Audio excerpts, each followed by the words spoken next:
আসসালামু আলাইকুম।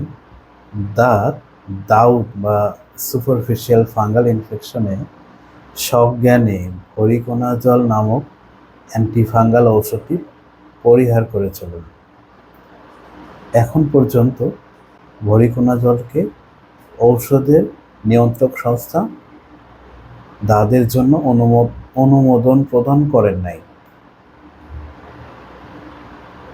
আমার ব্যক্তিগত অভিজ্ঞতা হলো ভরিকোনাজলের পার্শ্ব প্রতিক্রিয়া খুবই বেশি। ভরিকোনাজল যতদিন খাওয়া হয় ততদিন দাঁত কিছুটা কমলেও বাদ দেওয়ার পরে আবার আগের চেয়ে বেশি আকারে ফিরে আসে। ভরিকোনাজল অনেক দামি একটা ওষুধ, যেটি রোগীকে অর্থনৈতিকভাবে ক্ষতিগ্রস্ত করে।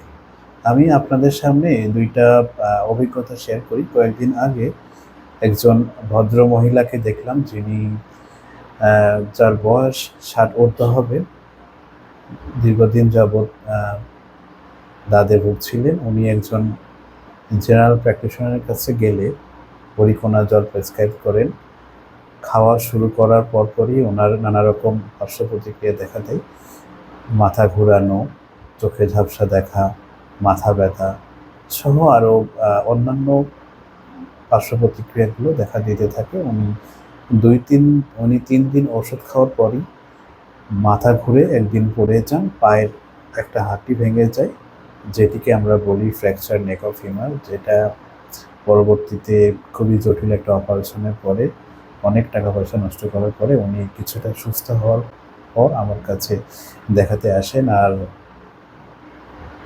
আসার পরে আমি গল্পটা শুনে চিন্তা করছিলাম, দাঁতের চিকিৎসা করতে গিয়ে কিভাবে একটা মানুষ পুরোপুরি শয্যাশায়ী হয়ে গেল। কয়েকদিন আগে আরেকজন রোগীকে দেখলাম, যিনি একেবারে অল্প বয়সী, 20-22 বছর হবে। ওনারও দাঁতের জন্য ভরিকোনাজল খেয়েছেন এবং খাওয়ার পরে হঠাৎ একদিন ওনার গলা থেকে পায়ের পাতা পর্যন্ত একেবারে প্যারালাইজড হয়ে যান। উনি হাসপাতালে ভর্তি হন। একজন মেডিসিন বিশেষজ্ঞ ওনার পরীক্ষা নিরীক্ষা করে রোগ নির্ণয় করেন। ভরিকোনাজল খাওয়ার ফলে ওনার শরীরে পটাশিয়াম কমে গিয়ে ওনার প্যারালাইসিস হয়ে গিয়েছিল। আসলে আরও কত রকমের পার্শ্ব প্রতিক্রিয়ার শিকার হচ্ছে, সেটি আমাদের কাছে পূর্ণাঙ্গ উপাত্ত নাই। এই জন্য আমি আমার রোগীদেরকে পরামর্শ দেওয়া, ভিডিও দেখেন তাদেরকে পরামর্শ দিব, আপনারা সজ্ঞানে ভরিকোনাজল পরিহার করে চলবেন। ভরিকোনাজল দাঁতের কোনো ঔষধ না।